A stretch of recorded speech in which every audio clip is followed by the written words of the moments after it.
Welcome back. And now it's time for our press review for today. It's a pleasure to have with us our dear guest. We have Dr. Walaa sherif. She is a professor of political marketing, one of the most important majors these days. Good morning, Walaa. Good morning. Let's start by taking a look at Al-Ahram Daily, starting with the banner of Al-Ahram Daily. President Abdel Fattah al-Sisi met with the Jordanian King Abdullah II on Thursday to discuss political developments in the Middle East and threats facing the region. The two leaders also discussed means of enhancing the bilateral relations between the two countries in political and economic fields. Well, we have more details in the following report and we'll be back. Abdel Fattah al-Sisi held talks with visiting Jordanian King Abdullah II, who was visiting Cairo on Thursday, during which they discussed a number of international and regional issues of mutual concern, including the situation in Syria, Yemen, Libya, Iraq, and the Palestinian cause. Both leaders stressed that the international community, the Arab and Islamic nations, should collaborate to fight firmly and decisively the terrorism and terrorist organizations. They agreed to form working groups to set a joint framework to confront regional challenges and reviewed efforts to correct the real image of Islam, referring to the pivotal role played by Al-Azhar. On Syria, al-Sisi and Abdullah stressed the importance of reaching an integrated political settlement for the crisis to end the sufferings of the people and preserve the unity and safety of the country. As for the Palestinian cause, they probed means to resume the stalled Middle East peace process according to the international standards until reaching a two-state solution and holding a Palestinian state with Jerusalem as its capital. And on Libya, the two presidents confirmed the importance of supporting Libyan formal institutions, coming on top of which is the parliament and the national army. They also reviewed the current situation in Iraq and agreed to bolster the Iraqi government in its war on terrorism with the aim of reaching stability and achieving unity among its sects. Welcome back.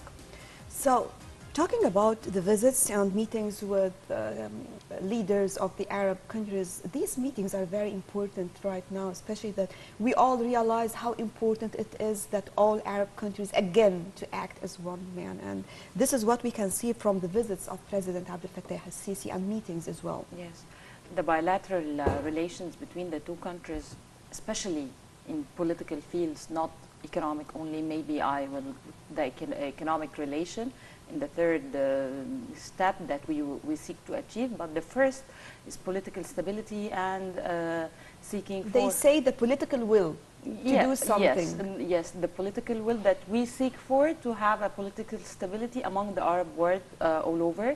Both Jordan and us as Egypt face a lot of threats, a lot of terrorism, as Kasasbi at Jordan, and here the 21 Christian that were killed by Daesh. So it's very important to get a lot of bilateral relations, but only meetings, as we always said, that we seek to see actions. Yes, we had a meeting, which is a great visit with a great points of meeting or minutes of meeting that we, both of them, our President Abdel Fattah al-Sisi and King Abdullah agreed on. Hope to see the steps, and inshallah we'll see it as soon as possible. He paves the way for us. Yes. He prepares the whole scene for us, and we have to start working hard. Yes, you know why? Because each and every day, for example, yesterday there were 3 bombs at Muhansin, for example. Yes, maybe, I don't know if that's true or not, but only 1 man killed. Regardless, 1 man killed or 2 or more or no one, they want to deliver a message that Egypt and Arab countries are not stable enough.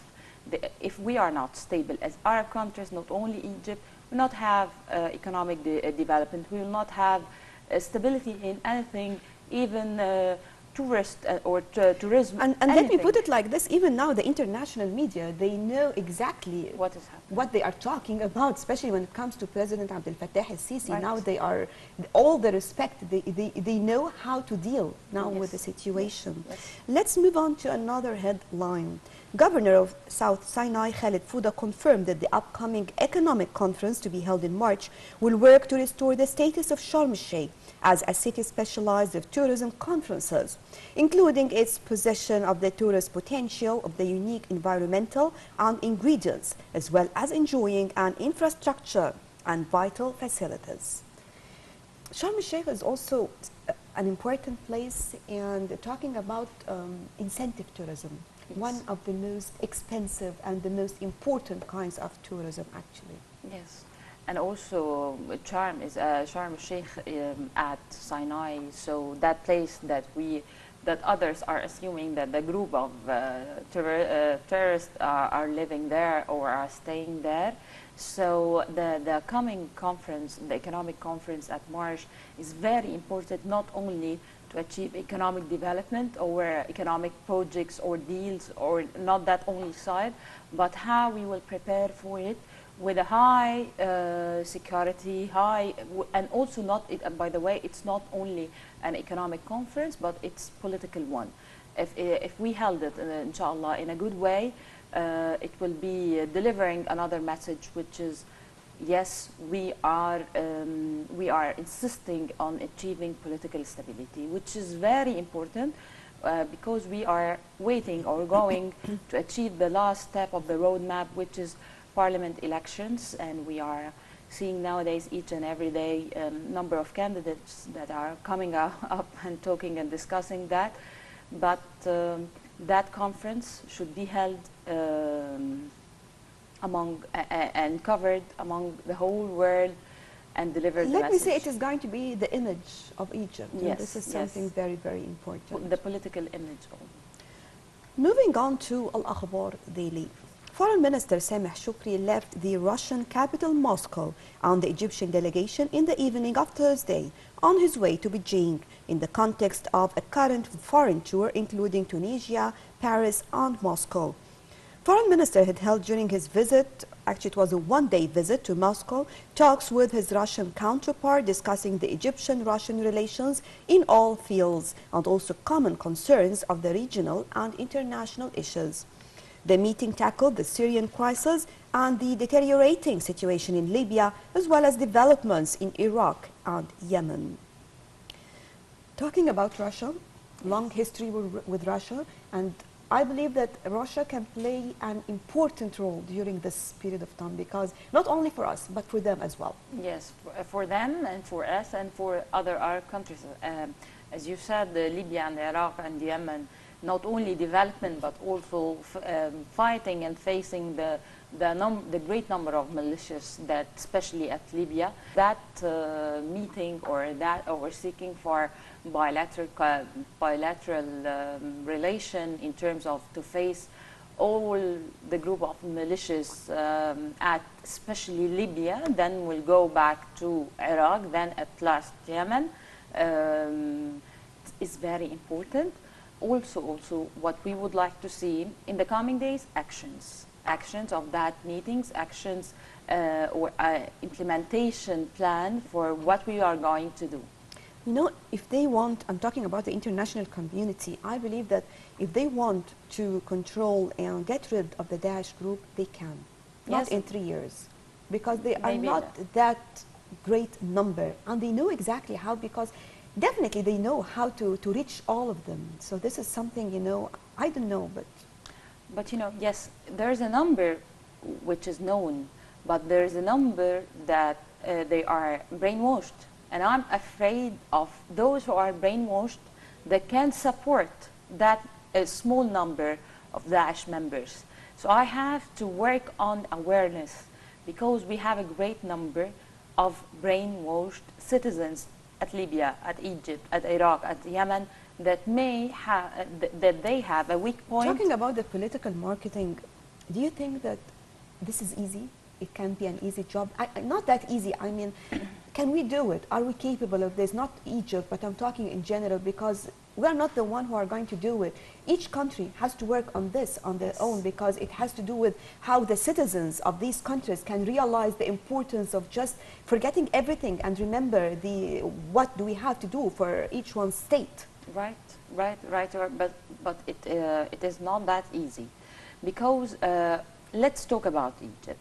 The most difficult situation that we are living nowadays, that we are divided into a lot of groups. That results from each and every political activist or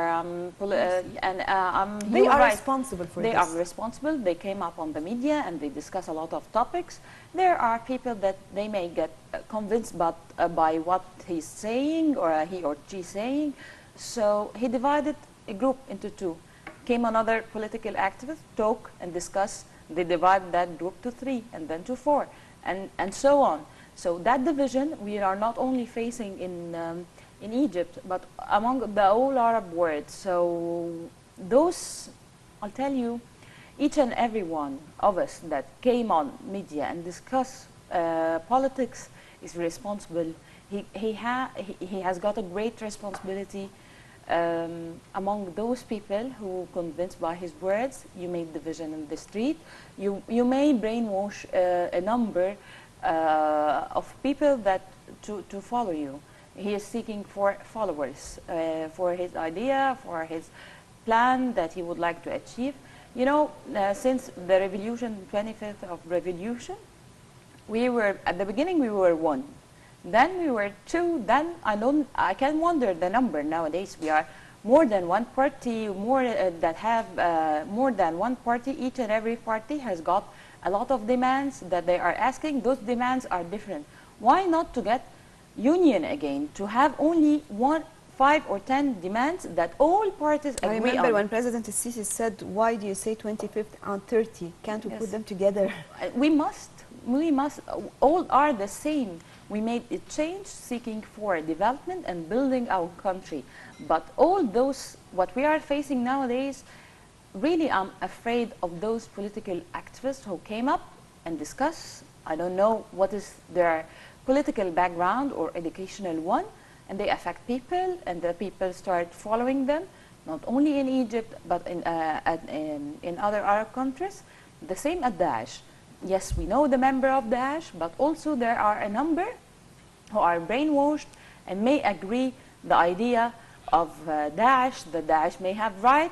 Then they will, by time, I'm afraid that those brainwashed people may be joined that I group. agree with you, but what I mean that you can never work on the brainwashed people, because awareness. They are already very much, with these people. They agree, because let me put it, Daesh and other terrorists, they are not doing something, it has to do with just ideology or something like this. No, they are slaughtering people, they are killing people, they are burning people.